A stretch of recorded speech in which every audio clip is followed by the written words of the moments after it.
बात करेंगे ionisation energy की, ट्रेंड की। पीरियोडिक टेबल में आयोनाइजेशन एनर्जी का ट्रेंड क्या है along the period. Along the period ionisation energy का ट्रेंड क्या है, ठीक है ना। सबसे पहली बात तो ये है कि आयोनाइजेशन एनर्जी होती क्या है। ये देखें ये किसी भी एटम है, ये एटम है, ये देखें ये न्यूक्लियस है, ये न्यूक्लियस का ये शेल है। इस शेल के इर्द गिर्द ये न्यूक्लियस के दो शेल हैं, यहाँ पर 2 इलेक्ट्रॉन हैं और यहाँ पर 1 इलेक्ट्रॉन है। इस 1 इलेक्ट्रॉन को यहाँ से खारिज करवाने के लिए जौन सी आप एनर्जी इस एटम को देते हो, इस एनर्जी को कहते हैं, ये कौन सी एनर्जी है, आयोनाइजेशन एनर्जी। किसी भी एटम के वैलेंस शेल में से इलेक्ट्रॉन को खारिज करवाने के लिए जौन सी एनर्जी प्रोवाइड करते हैं, उस इलेक्ट्रॉन को, उस एनर्जी को कहते हैं आयोनाइजेशन एनर्जी, ठीक है ना। और किसी भी एटम के वैलेंस शेल में से इलेक्ट्रॉन तभी खारिज होगा जब उस एटम के वैलेंस शेल में इलेक्ट्रॉन 1 हो, 2 हो या 3 हो। किसी भी एटम के वैलेंस शेल में मैक्सिमम 3 इलेक्ट्रॉन हो ना, तो वो एटम क्या करता है, अपने आप को ऑक्टेट रूल के मुताबिक स्टेबल करवाने के लिए अपने 3 इलेक्ट्रॉन या फिर 2 इलेक्ट्रॉन या फिर 1 इलेक्ट्रॉन, जितने भी वैलेंस शेल के अंदर इलेक्ट्रॉन एग्जिस्ट कर रहे होते हैं ना, 3 हो या 3 से मिनिमम हो, वो इलेक्ट्रॉन को खारिज कर देता है। जैसे ही इलेक्ट्रॉन को खारिज करता है ना, तो जौन सा उसका इनर शेल होता है, यानी कि जौन सा उसका सेकंड लास्ट शेल होता है, उस सेकंड लास्ट शेल के अंदर 8 इलेक्ट्रॉन ऑलरेडी प्रेजेंट होते हैं। 8 इलेक्ट्रॉन होंगे या फिर 2 इलेक्ट्रॉन होंगे, जिसकी वजह से वो डुप्लेट रूल के मुताबिक या फिर ऑक्टेट रूल के मुताबिक स्टेबल हो जाएगा, ठीक है ना। इसी को कहते हैं हम आयोनाइजेशन एनर्जी। अब हम इसी के ट्रेंड की ही बात करने जा रहे हैं। Trend in periodic table, ionisation का ट्रेंड है पीरियोडिक टेबल के अंदर अलोंग द पीरियड, ठीक है ना। अलोंग द पीरियड हम बात करने जा रहे हैं। ये देखें ये ग्रुप है, ये पीरियोडिक टेबल है, ये पीरियोडिक टेबल के अंदर ये ग्रुप है, ठीक है ना। पीरियोडिक टेबल मैंने ये बनाया हुआ है, जौन सा ये वर्टिकली जौन सी चीज़ होती है इसको कहते हैं हम, ये क्या है, ग्रुप है। और जौन सा हॉरिजॉन्टली जौन सी चीज़ होती है पीरियोडिक टेबल के अंदर, वर्टिकली जो लाइन आ रही होती है, उस वर्टिकली जो उनसे एलिमेंट्स आ रहे होते हैं, वर्टिकल फॉर्म में जो उनसे एलिमेंट्स आ रहे होते हैं, उस वर्टिकल फॉर्म को कहते हैं ये ग्रुप है जी। और जो एलिमेंट्स हॉरिजॉन्टल फॉर्म में आ रहे होते हैं पीरियोडिक टेबल के अंदर, उस हॉरिजॉन्टल फॉर्म में मौजूद एलिमेंट्स को कहते हैं ये क्या है, ये पीरियड है, ठीक है ना। अब ग्रुप में ट्रेंड क्या है, आयोनाइजेशन एनर्जी का, और पीरियड में ट्रेंड क्या है, आयोनाइजेशन एनर्जी का। सबसे पहले हम अलोंग द पीरियड की बात कर लेते हैं। अलोंग द पीरियड क्या होता है, ये होता है अलोंग द पीरियड के। इसमें क्या होता है, इसमें लेफ़्ट टू राइट एटम का साइज़ कम होता चला जाता है। एटम का साइज़ लेफ़्ट टू राइट कम होता चला जाता है, यानी कि ये देखिए ये एटम है,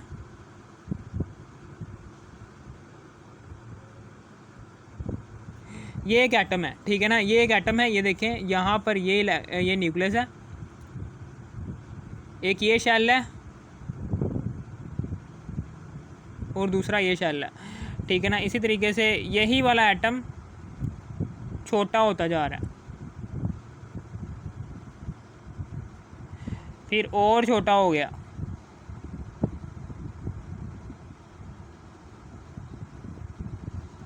फिर और छोटा हो गया,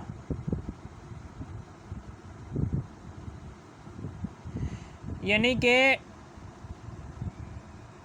एटम का साइज़ पीरियड में लेफ़्ट टू राइट छोटे से छोटा होता जा रहा है। यहाँ पर फॉर एग्जांपल 3 इलेक्ट्रॉन है, ये 2 और एक ये 3, यहाँ पर है जी 4, 2 ये और यहाँ पर 2 इधर, यहाँ पर कितने हैं, यहाँ पर 5 है, 1 2 5, और यहाँ पर है जी 6, 1 2, ये 2 इधर और 2 इधर, ठीक है ना। ये 3 इलेक्ट्रॉन इधर है, ठीक है ना। यहाँ पर है जी 4 इलेक्ट्रॉन, यहाँ पर है जी 5 इलेक्ट्रॉन, यहाँ पर है जी 6 इलेक्ट्रॉन। अब शेल्स के अंदर जितना ज़्यादा नेगेटिव चार्ज होगा उतना ज़्यादा ही न्यूक्लियस के अंदर पॉजिटिव चार्ज मौजूद हो, यानी कि न्यूक्लियस के अंदर प्रोटॉन की तादाद भी 3 ही होगी। 3 प्रोटॉन इधर, 4 प्रोटॉन इधर, 5 प्रोटॉन इधर और 6 प्रोटॉन इधर। जबकि नंबर ऑफ़ शेल्स यहाँ पर क्या है, कांस्टेंट है। पीरियड में नंबर ऑफ़ शेल कांस्टेंट है। अगर एक पीरियड के अंदर नंबर ऑफ़ शेल 2 हैं, तो उसी पीरियड में हर एलिमेंट के एटम्स के अंदर नंबर ऑफ शेल 2 ही रहेंगे। अगर किसी भी पीरियड के अंदर एलिमेंट्स एग्जिस्ट कर रहे हैं, उस एलिमेंट के हर एक एटम में 3 शेल्स एग्जिस्ट कर रहे हैं, तो उस पीरियड के अंदर, यानी कि फॉर एग्जांपल ये पीरियड है, इस पीरियड के अंदर जितने भी एलिमेंट्स एग्जिस्ट कर रहे हैं, उन एलिमेंट्स के अंदर जितने भी एटम्स एग्जिस्ट कर रहे हैं, उन एटम्स के अंदर दो शेल एग्जिस्ट कर रहे हैं। उन एटम्स के अंदर कितने शेल एग्जिस्ट कर रहे हैं? 2 शेल एग्जिस्ट कर रहे हैं। तो हर एक एलिमेंट के एटम के अंदर 2 शेल ही एग्जिस्ट करेंगे। इसी तरीके से एक पीरियड यहाँ पर आ गया है, इस पीरियड के अंदर ऐसे एलिमेंट्स एग्जिस्ट करते हैं कि जिनके एटम्स के अंदर 3 शेल एग्जिस्ट कर रहे हैं, जिनके एटम्स के अंदर 3 शेल एग्जिस्ट कर रहे हैं। तो इस पीरियड के अंदर हर एक एलिमेंट होगा, उसके एटम के अंदर 3 शेल ही एग्जिस्ट करेंगे। ठीक है ना, समझ आ गया आपको? ये वाली बात मैंने क्लियर कर दी, आपको क्लियर कट समझा दिया। ठीक है ना, पीरियड के अंदर नंबर ऑफ़ शेल कांस्टेंट रहते हैं। ठीक है ना, और जबकि इलेक्ट्रॉन्स जो से होते हैं वो पीरियड के अंदर कॉन्स्टेंटली बढ़ते रहते हैं। एक इलेक्ट्रॉन बढ़ रहा है, देखो एक इलेक्ट्रॉन बढ़ रहा है, कॉन्स्टेंटली बिहेवियर होता है इलेक्ट्रॉन की बढ़ने का, एक करके इलेक्ट्रॉन बढ़ रहे हैं पीरियड में। ठीक है ना, और फिर उसके बाद नंबर ऑफ़ शेल्स, जैसे जैसे एक करके इलेक्ट्रॉन बढ़ रहे हैं, तो न्यूक्लियस के अंदर एक करके प्रोटॉन भी बढ़ रहे हैं, जिसकी वजह से न्यूक्लियस का जो सा इफेक्टिव न्यूक्लियर चार्ज है, न्यूक्लियस का जो सा इफेक्टिव न्यूक्लियर चार्ज है, जो सा न्यूक्लियस है इसका इफेक्टिव न्यूक्लियर चार्ज क्या होता है? यानी कि इसके ऊपर पॉजिटिव चार्ज की जो सी तादाद है, पॉजिटिव चार्ज जो सा होता है वो बढ़ता चला जाता है। हर बार पॉजिटिव चार्ज बढ़ रहा है न्यूक्लियस के अंदर। और नंबर ऑफ़ शेल्स क्या है? कांस्टेंट रहते हैं। जैसे ही यहाँ पर न्यूक्लियस के अंदर 3 प्रोटॉन थे, उसने कांस्टेंट नंबर ऑफ़ शेल को अपनी तरफ कम अट्रैक्ट करके रखा था। जैसे ही 4 प्रोटॉन हुए, तो 4 प्रोटॉन न्यूक्लियस के अंदर प्रोटॉन की तादाद बढ़ गई, जबकि नंबर ऑफ़ शेल सेम है। तो नंबर ऑफ़ शेल सेम होने की वजह से क्या करेगा ये न्यूक्लियस का करेगा, in same number of shells को अपनी तरफ ज़्यादा अट्रैक्ट करेगा, क्योंकि इसके अंदर इलेक्ट्रॉन्स मौजूद हैं जो कि नेगेटिवली चार्ज्ड है। ठीक है ना, जिसकी वजह से ये शेल्स और ज़्यादा न्यूक्लियस के करीब आ जाएंगे। इसी तरीके से जैसे ही न्यूक्लियस के अंदर 5 प्रोटॉन होंगे, तो 5 प्रोटॉन आ गए न्यूक्लियस के अंदर, कितने प्रोटॉन आ गए? 5 प्रोटॉन आ गए, जिसकी वजह से न्यूक्लियस का इफेक्टिव न्यूक्लियर चार्ज और बढ़ गया, पॉजिटिव चार्ज और बढ़ गया न्यूक्लियस के अंदर। इसका मतलब क्या है कि ये इन शेल्स में मौजूद उनसे 5 इलेक्ट्रॉन होंगे, उनको अपनी तरफ ज़्यादा अट्रैक्ट करेगा। जैसे ही ये न्यूक्लियस के अंदर इफेक्टिव न्यूक्लियर चार्ज बढ़ जाएगा, यानी कि पॉजिटिव चार्ज बढ़ जाएगा, तो फिर क्या होगा?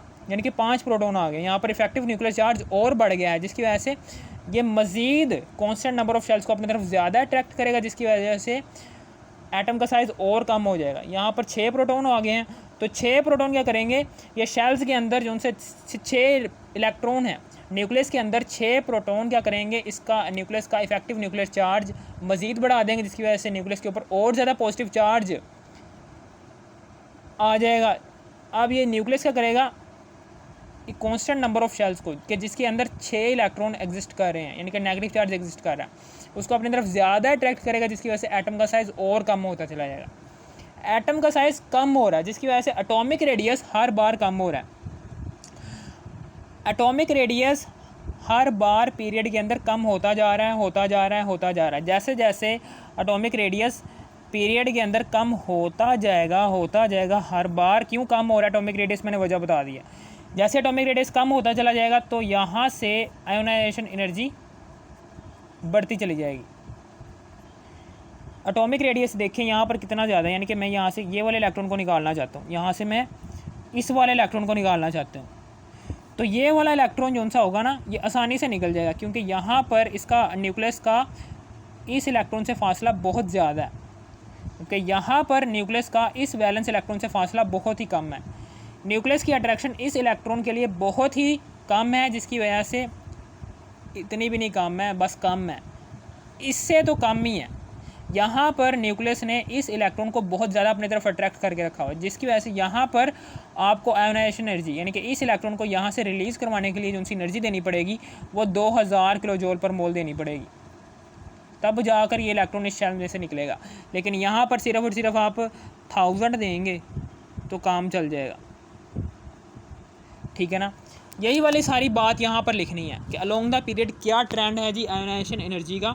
ये ट्रेंड है, ये देखें यहाँ पर ये ट्रेंड है कि when we move from left to right in the periodic table, जैसे ही पीरियोडिक टेबल के अंदर हम लेफ़्ट टू राइट मूव करते हैं, देन आयोनाइजेशन एनर्जी इंक्रीज्ड, तो आयोनाइजेशन एनर्जी बढ़ जाती है। देखिए यहाँ पर बढ़ गई आयोनाइजेशन एनर्जी, यहाँ पर कम थी। Ionisation energy increased due to following reason, इन इस रीजन्स की वजह से आयोनाइजेशन एनर्जी इंक्रीज़ हुई है। अलोंग द पीरियड क्या होता है, the attraction of nucleus, along the period, ये अलोंग द पीरियड क्या होता है, the attraction of nucleus is increased, nucleus की अट्रैक्शन वैलेंस इलेक्ट्रॉन पर हर बार बढ़ती चली जा रही है। Nucleus is increased due to decrease in size of an atom, एक एटम का साइज़ जैसे जैसे कम होता चला जाएगा, होता चला जाएगा, होता चला जाएगा, एक एटम का साइज़ जैसे ही कम होता चला जाएगा तो न्यूक्लियस की अट्रैक्शन वैलेंस इलेक्ट्रॉन के लिए बहुत ज़्यादा बढ़ती चली जाएगी, बढ़ती चली जाएगी, जिसका नतीजा क्या निकलेगा, जिसका नतीजा ये निकलेगा कि it become difficult to remove electron, जिसकी वजह से इस इलेक्ट्रॉन को रिमूव करवाना बहुत ज़्यादा मुश्किल होगा और एंड फिर आयोनाइजेशन एनर्जी इंक्रीज़ हो जाएगी। आयोनाइजेशन एनर्जी इज़ इंक्रीज्ड, और इसकी दूसरी वजह ये है कि the effective nuclear charge is increased, यानी कि इफ़ेक्टिव न्यूक्लियर चार्ज इंक्रीज्ड हो गया, यानी कि वही बात यार कि इफ़ेक्टिव न्यूक्लियर चार्ज, देखें इफ़ेक्टिव न्यूक्लियर चार्ज बढ़ता जा रहा है, एक एक करके पीरियड के अंदर एक एक करके इफ़ेक्टिव न्यूक्लियर चार्ज बढ़ता जा रहा है, बढ़ता जा रहा है।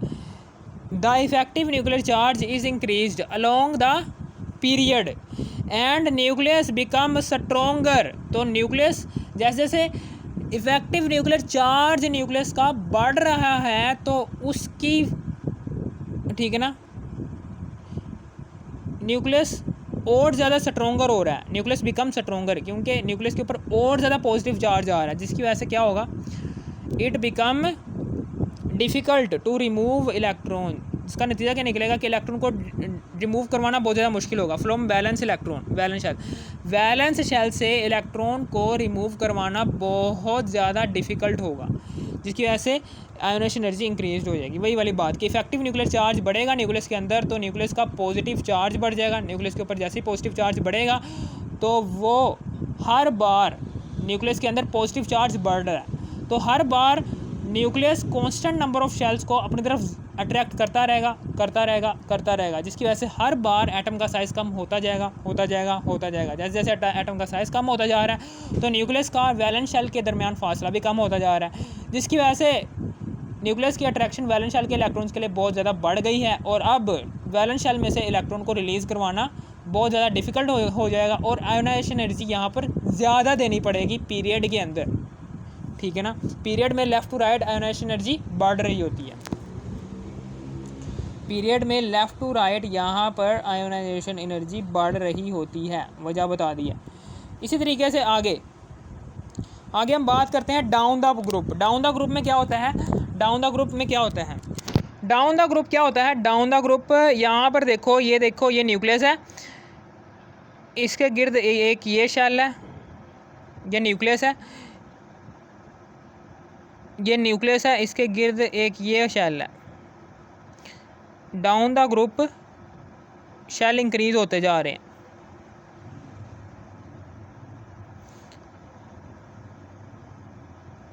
यहाँ पर और ज़्यादा शेल इंक्रीज हो गया, यहाँ पर 3 हो गए हैं और यहाँ पर 4 हो गए हैं।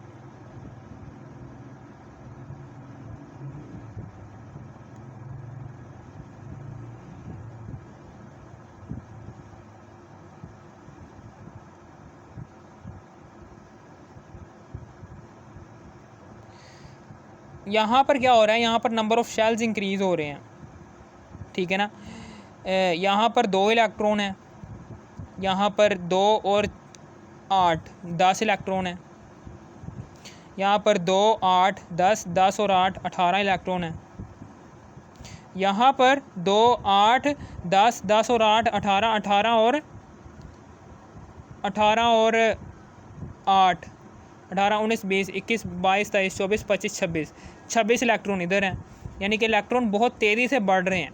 ग्रुप में इलेक्ट्रॉन कॉन्स्टेंटली नहीं बढ़ रहे, इलेक्ट्रॉन कॉन्स्टेंटली ग्रुप में नहीं बढ़ रहे, ग्रुप में इलेक्ट्रॉन्स बढ़ रहे हैं इरेगुलर मेथड से। 2 इलेक्ट्रॉन थे, फिर सीधा 10 इलेक्ट्रॉन हो गए, फिर 18। जैसे जैसे इलेक्ट्रॉन बढ़ रहे हैं तो नंबर ऑफ शेल भी बढ़ रहे हैं। यहाँ पर 1 शेल था, यहाँ पर आगे 2 शेल,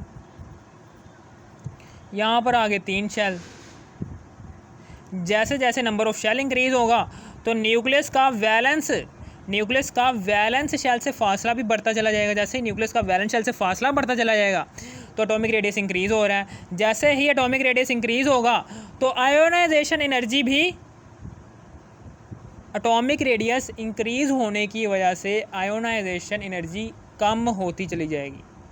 यानी कि यहाँ पर इस वैलेंस इलेक्ट्रॉन से और इस वैलेंस इलेक्ट्रॉन से किस वैलेंस इलेक्ट्रॉन को रिलीज़ करवाना बहुत ज़्यादा मुश्किल होगा, इस वैलेंस इलेक्ट्रॉन को रिलीज़ करवाना बहुत ज़्यादा मुश्किल होगा। यहाँ पर आपको अगर 3000 किलो जूल पर मोल एनर्जी देनी पड़ रही है इलेक्ट्रॉन को वैलेंस शेल से निकालने के लिए, तो यहाँ पर आपको 1500 किलो जूल पर मोल एनर्जी देनी पड़ेगी, या फिर इससे भी कम 1000 लगा लो, 1000 किलो जूल पर मोल एनर्जी देनी पड़ेगी। ये इलेक्ट्रॉन आराम से चला जाएगा। क्यों? क्योंकि यहाँ पर न्यूक्लियस और यहाँ पर एटॉमिक साइज़, यहाँ पर एटॉमिक साइज़ कम है, यहाँ पर एटॉमिक साइज़ ज़्यादा है। यहाँ पर एटॉमिक रेडियस, यानी कि एटॉमिक रेडियस होता क्या है कि न्यूक्लियस का वैलेंस शेल से फासला, इसको कहते हैं एटॉमिक रेडियस। यहाँ पर एटॉमिक रेडियस कम है, जिसकी वजह से न्यूक्लियस की अट्रैक्शन वैलेंस इलेक्ट्रॉन पर बहुत ही ज़्यादा है, जिसकी वजह से इस इलेक्ट्रॉन को यहाँ से रिलीज़ करवाना बहुत ज़्यादा डिफ़िकल्ट होगा और आयोनाइजेशन एनर्जी यहाँ पर बढ़ जाएगी। लेकिन जैसे ही न्यूक्लियस का वैलेंस शेल के दरमियान फासला बढ़ गया, न्यूक्लियस का वैलेंस शेल के दरमियान यहाँ पर फासला बढ़ गया, न्यूक्लियस का वैलेंस शेल के दरमियान जो सा फासला बढ़ गया है, जैसे ही न्यूक्लियस का वैलेंस शेल के दरमियान फासला बढ़ेगा तो फिर क्या होगा, तो फिर यहाँ पर इस इलेक्ट्रॉन को रिलीज़ करवाना बहुत ज़्यादा आसान होगा, क्योंकि यहाँ पर एटॉमिक रेडियस बढ़ गया। एटॉमिक रेडियस बढ़ने की वजह से न्यूक्लियस की अट्रैक्शन वैलेंस शेल वाले इलेक्ट्रॉन के लिए बहुत ज़्यादा डिक्रीज़ हो जाएगी। न्यूक्लियस की अट्रैक्शन वैलेंस शेल इलेक्ट्रॉन के लिए बहुत ज़्यादा डिक्रीज़ हो जाएगी, जिसकी वजह से इस इलेक्ट्रॉन को यहाँ से रिलीज़ करवाना बहुत ज़्यादा आसान हो गया, यानी कि आयोनाइजेशन एनर्जी यहाँ पर कम प्रोवाइड करनी पड़ेगी। और यही सारी कहानी, यही सारी के सारी कहानी जो उनसी है मैंने यहाँ पर लिखनी है कि why ionisation energy decreased down the group although atomic number increase. Atomic number क्या होता है कि किसी भी न्यूक्लियस के अंदर प्रोटॉन की तादाद को कहते हैं एटॉमिक नंबर, उस एटम का एटॉमिक नंबर। एटॉमिक नंबर क्या होता है, किसी भी एटम के अंदर जो सा न्यूक्लियस एग्जिस्ट कर रहा है उस न्यूक्लियस के अंदर प्रोटॉन की तादाद को कहते हैं एटॉमिक नंबर। ठीक है ना। एटॉमिक नंबर जैसे जैसे इंक्रीज़ हो रहा है ग्रुप में, लेकिन आयोनाइजेशन एनर्जी बढ़ क्यों रही है, आयोनाइजेशन एनर्जी कम हो रही है। Why ionisation energy decrease down the group, इसकी वजह बतानी है कि यही सारी कहानी जो उनसे मैंने अभी बताई है, यही सारी कहानी को आपने इंग्लिश में यहाँ पर लिख देना कि when we move from top to bottom in the periodic table ionisation energy decrease. Ionisation energy क्या हो जाती है, डिक्रीज़ होती चली जाती है। आयोनाइजेशन एनर्जी डिक्रीज़ होती चली जाती है ड्यू टू फॉलोइंग रीजन्स, इन रीजन्स की वजह से। Down the group size of an atom is increased, down the group atom का साइज़ बढ़ता चला जाएगा। Due to increase in number of shell, जैसे जैसे नंबर ऑफ शेल इंक्रीज़ होते चले जाएंगे। एंड अट्रैक्शन ड्यू टू, जैसे जैसे नंबर ऑफ शेल इंक्रीज़ होते जाएंगे ना, तो फिर क्या होगा, अट्रैक्शन ऑफ न्यूक्लियस, न्यूक्लियस की अट्रैक्शन जो सी होगी वैलेंस शेल के इलेक्ट्रॉन के ऊपर, न्यूक्लियस की अट्रैक्शन वैलेंस शेल के इलेक्ट्रॉन के ऊपर वो भी कम होती चली जाएगी। And attraction of nucleus on valence electron decrease, फिर क्या होगा, एंड इलेक्ट्रॉन रिमूव इजीली, तो इलेक्ट्रॉन क्या होगा, यहाँ पर इलेक्ट्रॉन इजीली रिमूव होगा क्योंकि न्यूक्लियस की अट्रैक्शन वैलेंस शेल के इलेक्ट्रॉन के लिए बहुत ही कम हो गई है। अब यहाँ से इलेक्ट्रॉन निकालना आसान होगा। And electron remove easily and ionization energy decrease, यहाँ पर आयोनाइजेशन एनर्जी डिक्रीज़ हो जाएगी, यहाँ पर आयोनाइजेशन एनर्जी बढ़ी हुई होगी, ठीक है ना। डाउन द ग्रुप क्या हो रहा होगा, शील्डिंग इफेक्ट बढ़ रहा होगा, shielding effect down the group, shielding effect and removal of electron become easy, यानी कि down the group shielding effect, यहाँ पर एक और वर्डिंग आनी थी, shielding effect is increased, down the group shielding effect is increased, जैसे ही शील्डिंग इफेक्ट बढ़ जाएगा, down the group shielding effect is increased, down the group shielding effect क्या हो रहा है, बढ़ रहा है, down the group shielding effect is increased, यानी कि शील्डिंग इफेक्ट होता क्या है कि इनर इलेक्ट्रॉन्स की वजह से, इनर इलेक्ट्रॉन्स की वजह से न्यूक्लियस की अट्रैक्शन वैलेंस शेल के इलेक्ट्रॉन के लिए बहुत ज़्यादा कम हो गई है, यानी कि इनर इलेक्ट्रॉन की वजह से, ये इनर इलेक्ट्रॉन है, यानी कि ये इनर इलेक्ट्रॉन है जी, ये देखें फॉर एग्जांपल ये इनर इलेक्ट्रॉन है, यहाँ पर इनर इलेक्ट्रॉन की, इस इनर इलेक्ट्रॉन की वजह से,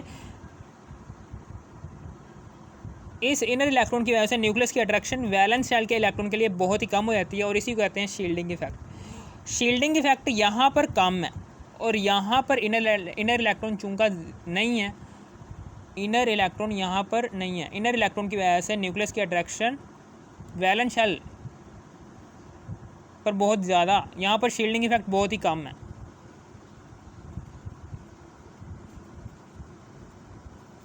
शील्डिंग इफेक्ट यहाँ पर कम है, ऊपर क्या है शील्डिंग इफेक्ट कम है, नीचे क्या है यहाँ पर शील्डिंग इफेक्ट ज़्यादा है,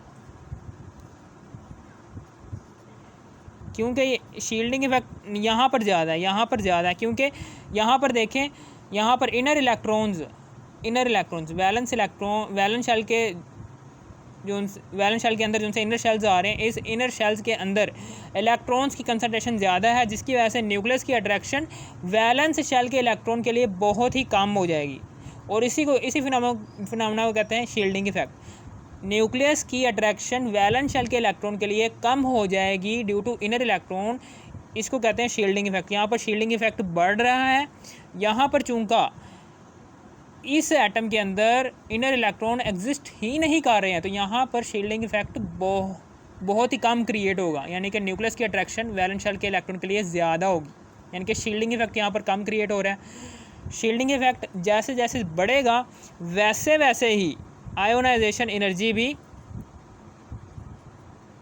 कम देनी पड़ेगी, यानी कि शील्डिंग इफेक्ट इन्वर्सली प्रोपोर्शनल होता है आयोनाइजेशन एनर्जी के। Down the group shielding effect is increased and removal of electron easy and ionization energy down the group क्या होता है, डिक्रीज़ होती रहती है। आयोनाइजेशन एनर्जी जो सी होती है वो डाउन द ग्रुप डिक्रीज़ होती चली जाती है, ठीक है ना।